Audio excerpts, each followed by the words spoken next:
Vamos continuar então a nossa série a respeito de leitura de projeto estrutural. Hoje a gente vai fazer a leitura da planta de vigas. Vamos conversar um pouco sobre elas. Eu sou Fabiana Carqueja, engenheira civil especialista em estruturas e estou aqui para trazer mais clareza a respeito de estruturas. Então, hoje a gente vai falar a respeito da leitura do projeto estrutural na prancha de vigas. A viga, vou abrir aqui uma imagem 3D, só para a gente relembrar, que é o programa que eu utilizo na parte de cálculo de estrutura de concreto, né, que é o TQS. É esse elemento que sofre o esforço de flexão, tração, compressão nas fibras superiores, tração nas fibras inferiores. Então, aqui estão nossas vigas aqui desse projeto que eu peguei como exemplo. Viga nível baldrame, viga nível primeiro pavimento, viga nível cobertura, viga nível topo. E aqui, viga nível barrilete. Foi aqui nesse projeto. Eu posso ter uma viga... aqui nesse projeto não tem, mas eu poderia ter uma viga tipo faixa, né? Que seria com a seção invertida. Ela, em vez de ser 14 por 50, seria 50 por 14 de altura. Mas vamos lá, vamos para a leitura.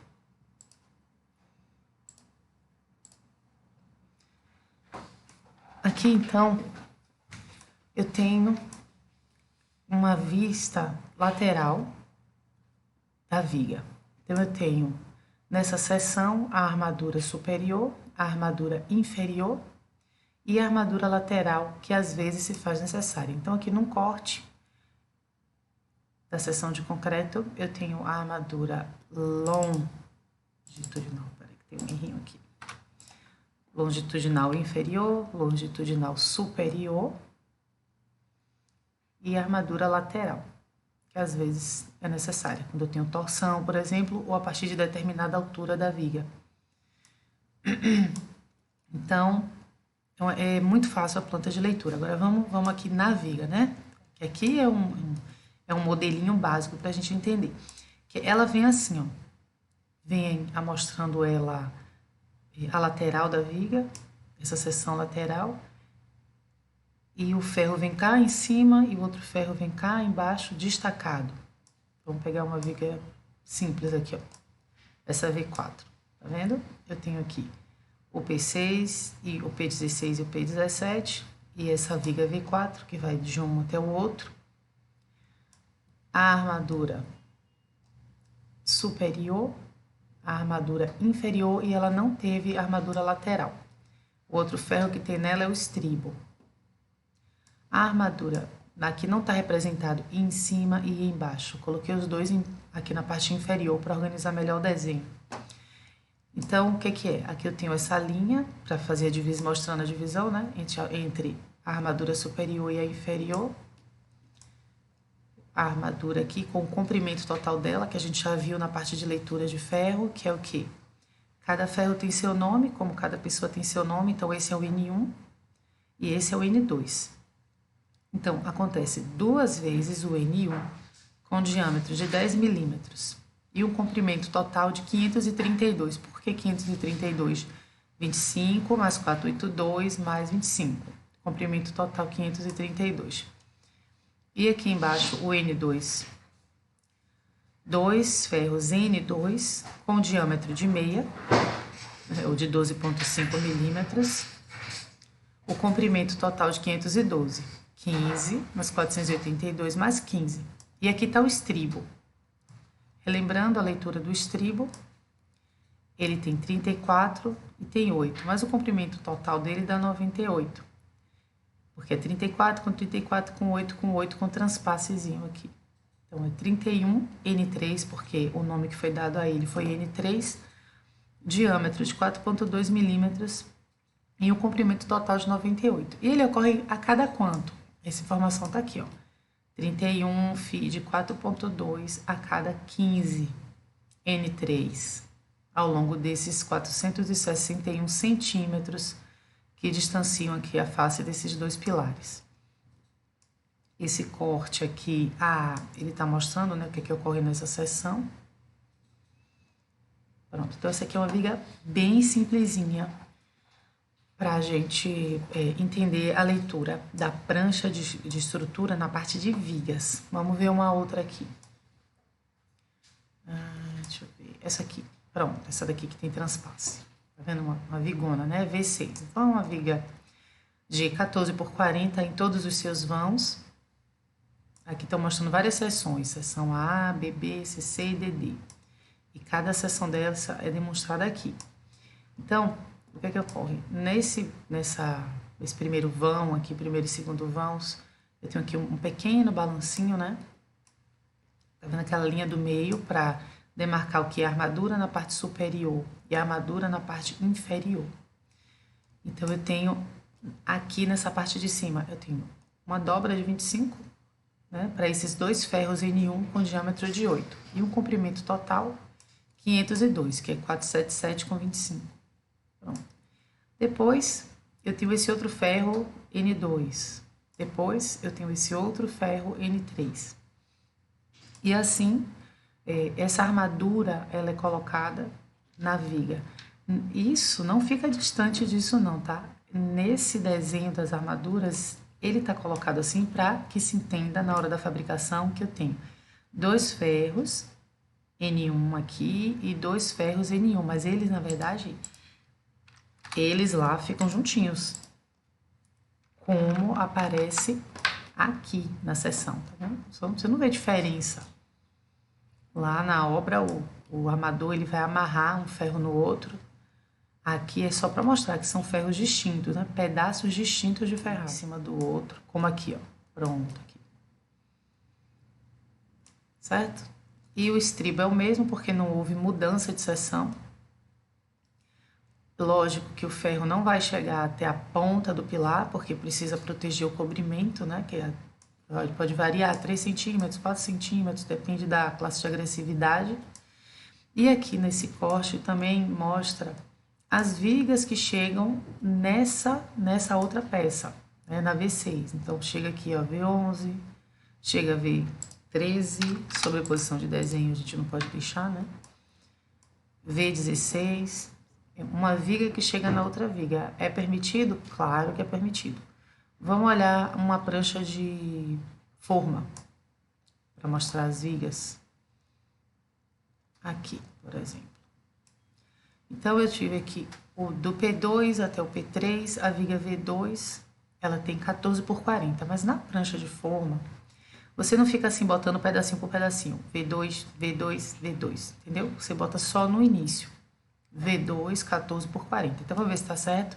Vou pegar V2 aqui, planta de forma de nível térreo, né, o baldrame. Vou achar aqui a V2, aqui é ela, P2, P3, P4, tá vendo? Certinho. 14 por 40, ela tem 1, 2, 3 vãos. Vamos ver uma outra viga aqui. Essa aqui bem simplesinha, a gente já viu a V4, né, que é do P16 até o P17. Essa aqui, ó, V14, que vem do P13 até a V1. Foi qual que eu falei? V14. Vamos ver por onde é que ela anda aqui. Aqui, V14. Olha ela aqui. Vem do P13 até a V1. Pronto. Agora, sabe o que é muito interessante também olhar? É um diagrama de uma viga dessas. Deixa eu ver se eu abro aqui. Baldrame, viga. Porque você pode se perguntar, mas por que os ferros são assim, né? Por que coloca esses pedacinhos de ferro? Não junta logo todo mundo? Tudo tem um porquê. Vou dar aqui um exemplo aqui dessa V3.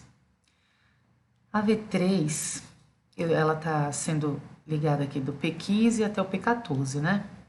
Pronto. Então, vou abrir aqui um diagrama de momento fletor. Só quero o fletor. Não quero mais nada. Pronto. Então, observe. o maior momento negativo acontece aqui. Então, em vez de simplesmente aumentar o diâmetro para conseguir vencer esse momento, que está mais ou menos 5 toneladas força-metro, eu chego aqui e dobro o ferro, ou seja, eu venho com um pedaço de ferro para cá, um pedaço de ferro para cá, e aí eu cubro o diagrama, dobrando minha área de aço nesse ponto aonde eu tenho o momento máximo negativo. E aqui eu tenho o máximo positivo. Faço a mesma coisa, eu cobri o diagrama. Eu chego aqui, ó, cubro o diagrama para que nesse trecho eu tenha o dobro da área de aço. Então, eu não tenho só 2 barras de meia, eu tenho 4 barras de meia cobrindo o diagrama nesse ponto. Então, por isso que algumas vezes no projeto de viga, você vai ver isso. Ah, por que fez aqui? Por que não bota no meio da viga, igual fez na parte de cima? Porque aqui é onde eu tinha o momento máximo positivo e aqui é onde eu tinha o máximo negativo. Não adiantava dobrar o aço aqui nesse ponto, ó. Não adianta dobrar na parte inferior o aço nesse ponto, nessa viga aqui, no caso, quando o pior momento acontece aqui nesse ponto. Por isso também que na hora dos furos de viga você precisa consultar um calculista para saber qual é o melhor lugar para furar, porque ele vai ter o diagrama e ele vai saber aonde é a pior situação. Já pensou? A gente pega aqui o pior momento e pá, faz um furo bem no meio. Terrível, né? Então, vai escolher o melhor lugar, onde vai prejudicar menos a peça. Vamos fechar. Não vou salvar. Espera aí. Já era, fechei. Deixa eu ver aqui se eu tenho uma viga, um balancinho para mostrar um momento negativo. Muito sem vergonha aqui, pequenininho. Deixa eu ver. Aqui, é só muito pequenininho. Realmente eu não recordo de nenhum momento. Queria mostrar, ver esse aqui que tá um pouco maior. Tá vendo aqui? Ó, observa só. Eu tenho aqui nessa viga, na parte inferior, ou na parte superior, desculpa, um momento negativo, tá? Aqui, ó, tá alto, tá vendo? Então, às vezes, pode acontecer também da armadura superior de uma viga ser maior do que a inferior. Não estranhe, não pense que o calculista errou e inverteu a ferragem, não. Ah, enfim, em cima botou ferro de 10, embaixo botou ferro de 8. Não, porque o momento negativo foi maior do que o positivo. Mas, algumas vezes, para evitar uma confusão na obra, eu prefiro até igualar. Porque, né, para o pedreiro não dizer assim, não, ela trocou. Aí eu vou lá e igualo todo mundo, porque aí é mais difícil quererem corrigir, entre aspas, na obra e acabar dando um problema lá por falta de armadura. Agora vamos ver uma viga onde a gente tem a armadura lateral, certo? A armadura lateral ela acontece quando eu tenho torção ou a partir de 60 centímetros também. No caso mesmo dessa viga 206, eu tenho um trecho dela sem e um trecho com. E ela é representada de que forma? Aqui no corte, tá vendo? 2 vezes 2 armaduras de diâmetro de 4,2. Uma viga de 14 por 45 e que aqui, nesse local, foi necessária a inclusão do que a gente chama de costela, essa armadura lateral. Como é que é definido? Da mesma forma que foi definido pelo momento fletor, que aqui era importante eu dobrar o aço, pelo momento torçor fica definido que eu tenho a necessidade de ter costela aqui nessa parte da viga. Vamos falar agora de leitura de tabela de aço. Então, pegando aqui nessa planta ainda, eu tenho aqui, ó. Lembra que cada ferro tem um nome? O nome do ferro se chama posição, né? Então, eu tenho na viga 201, o ferro N1, né, que é a posição 1, eu tenho uma bitola de 5 milímetros, ela acontece 2 vezes, um comprimento total de 657. Só que eu tenho, como ela acontece 2 vezes, isso aqui é feito automaticamente pelo programa, tá, gente? Ninguém levanta isso aqui na mão, não. Aqui ele dá o comprimento total para o ferro N1, que tem essa bitola que acontece 2 vezes e tem esse comprimento, ele vai e dobra. Então, ele faz isso de N por N, de nome por nome, de cada peça, porque, por exemplo, o N1 da V201, não é igual ao N1 da V203. Cada viga tem o N1, N2, N3, N4, N5, quantos ferros forem necessários para ela. Então, vem o comprimento total aqui. Quando chega aqui embaixo, ele pega esse comprimento em função de cada bitola e resume. Aqui ele já dá por metro e por quilo, porque fica fácil de você comprar. Eu vou comprar 386 metros da barra de 4,2, ou em quilos, 42. Aí dá o total, para ficar mais fácil para você poder orçar a obra ou ver a quantidade de barras por bitola que você vai precisar comprar. Lembrando que a barra tem 12 metros, então você dividir isso aqui por 12 para saber a quantidade de barras que você vai comprar. Só que você não vai comprar exatamente porque tem a questão do desperdício, né? Então, por exemplo, aqui, ó, eu tenho 386 metros dividido por 12, 32,16. Primeiro que você nem existe essa barra, 32,16, né? Você vai comprar 33 barras. Mas mesmo assim é bom colocar aí uns 5% sobre o comprimento total para você ter uma folga. Porque para cada corte, se você, por exemplo, se eu precisar emendar, eu vou ter que ter transpasse. Cada vez que eu tiver emenda, eu vou ter que ter transpasse. Eu tô falando para quem fabrica na obra, né? Porque quando você compra cortado e dobrado, você já não tem esse problema, não. Só faz montar mesmo a peça na obra. Ainda na prancha de forma, as vigas elas podem ter diferentes níveis, certo? Então, eu posso ter no mesmo pavimento a viga no nível do pavimento e eu posso ter a viga ou abaixo ou a viga semi-invertida. O que é que mudaria? Cadê? Pronto, aqui, ó. Tá vendo? Aqui é a altura da viga em relação da laje em relação à viga, né? A altura da laje, ela faz parte da altura da viga.